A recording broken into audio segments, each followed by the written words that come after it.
like or listen to a short history on African American, a short summary of African American history by Dave Chappelle.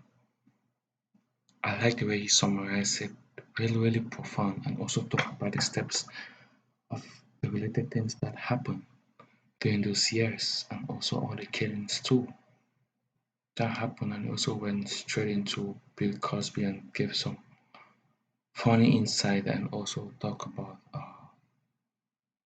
San Francisco and what really happened there. I never knew stuff happening. So stuff that happened in San Francisco.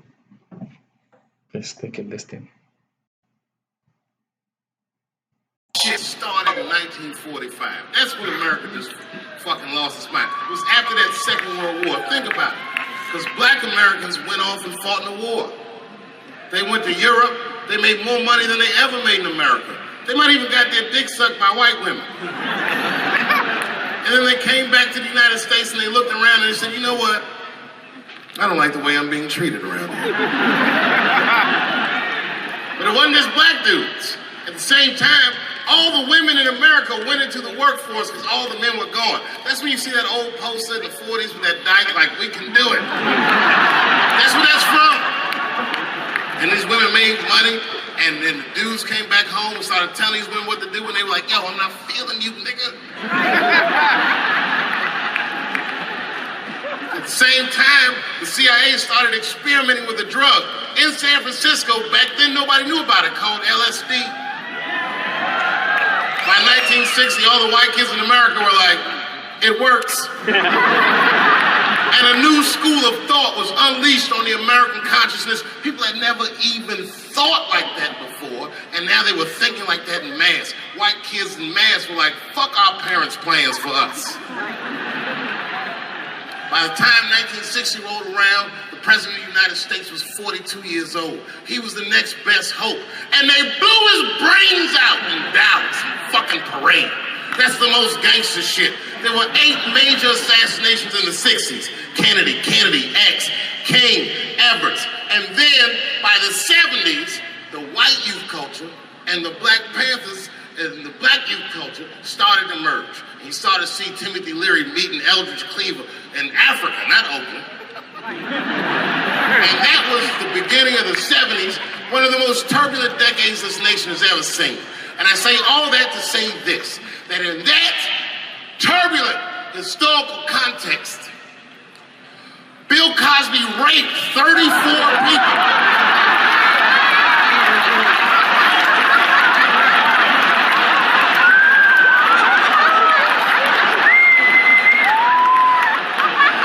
That is a lot of raping. Oh, I didn't want to believe it. Every time I turned on the TV, I saw another old woman describing one of these antique rapes. These rapes were old school. They'd be like, and then Bill Cosby pulled my bloomers down. Bloomers? I saw him peering through me through a large cloud of vagina hair. Vagina hair? I've seen that in years.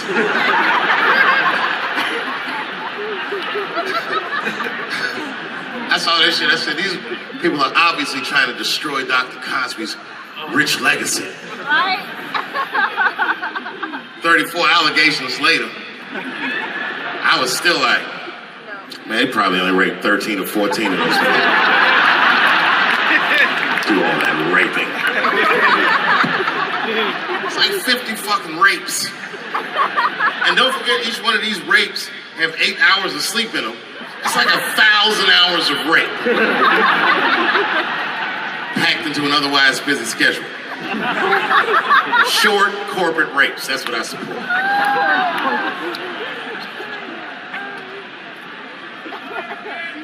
Why would they sleep? That's what I don't understand. Why is Bill Cosby making all these girls sleep? Like, look, man, I'm not even as famous as Bill Cosby was, but I know 20 girls I could call right now and be like, yo, come to my place for a drink, and I'm gonna put something in it, and you're gonna fall asleep, and I'm gonna fuck you while you're sleeping. And they'd be like, cool, nigga, cool. What time you want me to come over? Where is it? Is that a train here, that train? Trains do something to black people. Didn't you feel like running for that train? I've never been in a situation where I needed to. Something about being black, nigga, you just, when you hear a train, we'll say like, I've gotta go.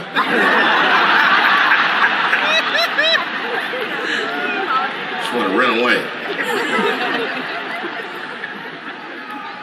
No, man, for real, it's not comfortable like it used to be. I don't know how transgender people beat black people in the discrimination Olympics. If the cops shot this many trannies, you'd be like, it's a goddamn conspiracy. Right.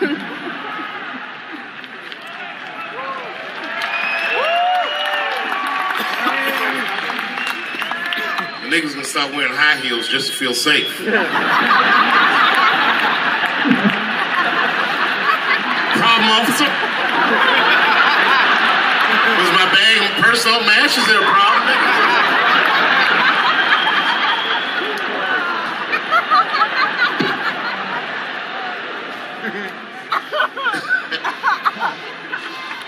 There's too many, man. It's too many. There was one good one in California where the lady got beat up in traffic. You see that shit on YouTube? Yeah. And they beat the shit out of her. You watch the tape, you be like, well, what did she do? Turns out she didn't even do anything. But the good news is the city of LA decided that the court should award her $1.5 million for pain and suffering. Which, if you know anything about money, is as much Marcus Maidana made to fight Floyd Mayweather the second time. It's pretty good considering this woman never trained a day in her life. You can see it in the tape. She didn't come to fight. She took too many shots. She covered her gut, punched her face. She just wasn't doing it right.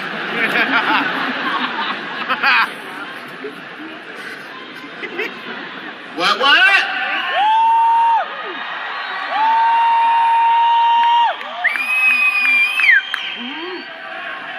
You know what's funny about being in San Francisco? First of all, the city's not even gay anymore. Gay people can't afford to live there. They just visit. Gay people got their money tied up in other shenanigans. Where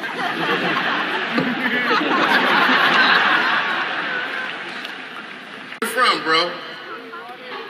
Where? Canada? Well, all right, you can get off the watch list. You know, America has a racial hot seat, which belongs to black Americans, but I know you sat in it for a while. I can honestly say Arabs and Mexicans sat in that seat. And we, the black Americans, would like to thank you both for your sacrifice and your struggle.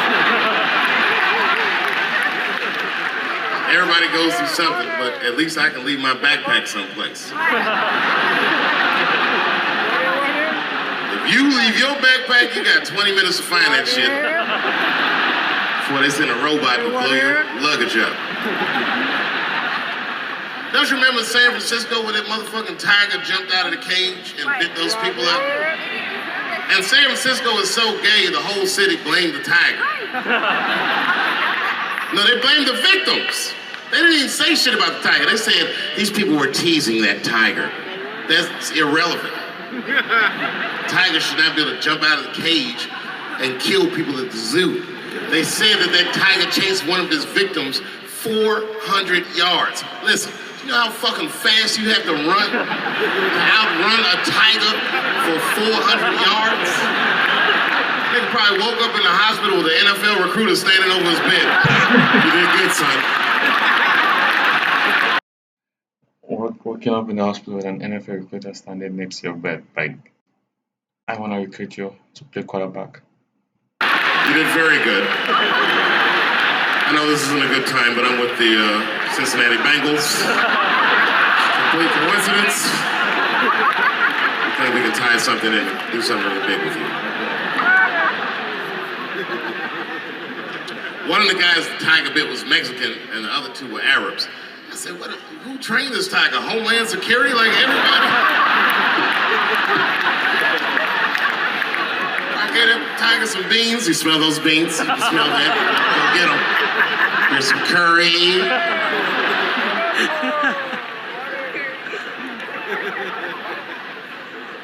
I I see a lot of Indians in San Francisco. I always wanted to be in a Bollywood movie. Because Bollywood movies are deep, but at the end of the movie, no matter what kind of movie it is, there's always a dance number to make you feel better when you go home. Even if it's Precious. At the end of the movie, Precious would just jump out of the coffin. I don't have AIDS.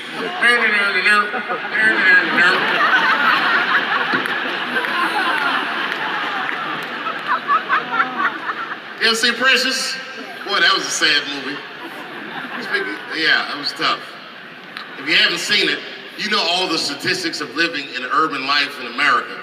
But if you could picture all those statistics happening to one person for 90 minutes, that was Precious. Life through the book of that fat bitch.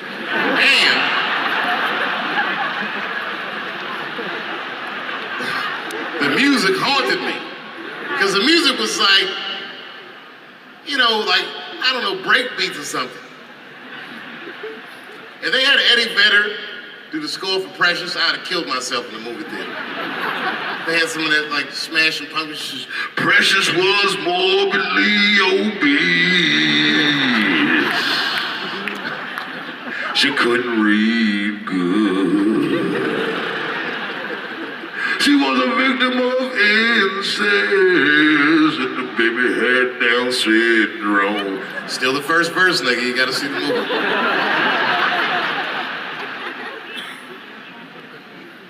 She caught AIDS at the end. She might have had it the whole movie, but at the end she found it.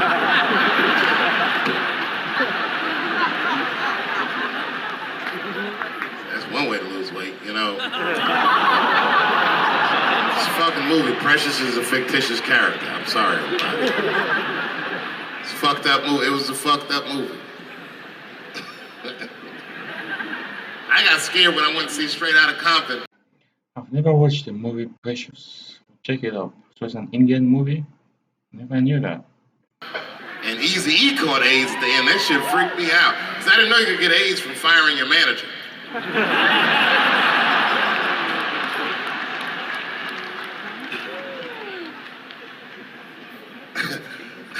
You didn't see Straight Outta Compton? Eazy-E caught AIDS in the last 10 minutes of the movie. He just started, you good, nigga? You all right? Yeah, I'm good. Who catches AIDS like that?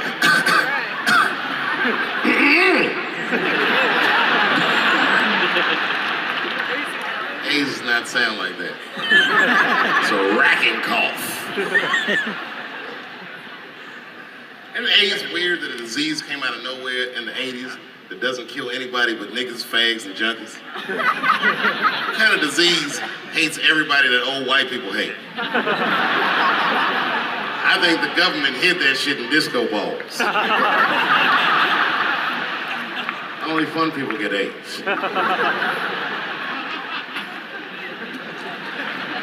You never see that guy? I think I'm gonna stay home and read a book. That nigga never say, I think I'm gonna just go stay home and cook for myself. You all right?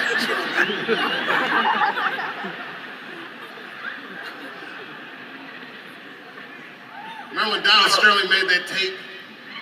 Said all those bad things about black people? That tape was fucked up. But that goes to show everybody, if you get old and white and racist in America, whatever you do, don't tell your black girlfriend about that shit, because that's who made the tape. She taped everything. The tape was embarrassing. He was like, stop bringing these black guys to my games. We were all listening like, well, how you gonna have a game without us? There's gonna be a lot of bounce passes and layups in that shit. And then it turned out the black guy he was speaking of was none other than Magic Johnson, NBA legend and billionaire. Unfucking believable. Didn't even mention the fact that he had AIDS, which is the first thing I would say to my girlfriend. This guy must be very racist if AIDS is the footnote.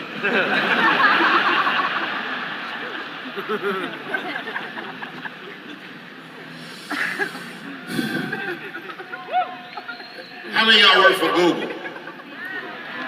Nobody?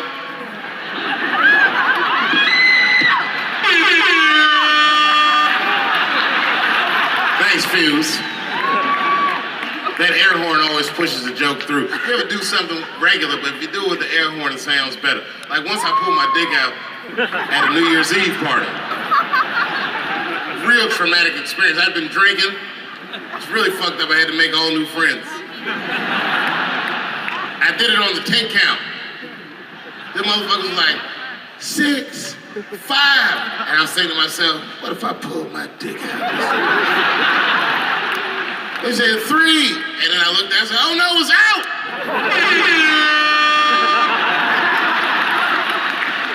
That air horn pushed me over the top. I pulled that shit out of the... I was like, oh!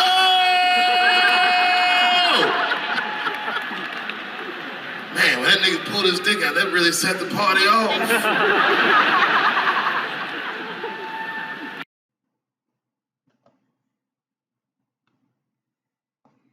Thanks for watching, everyone. That was really funny. I just like the way he transitioned his jokes from one jokes to another. It's really hilarious and really great, though. Thanks everyone for watching.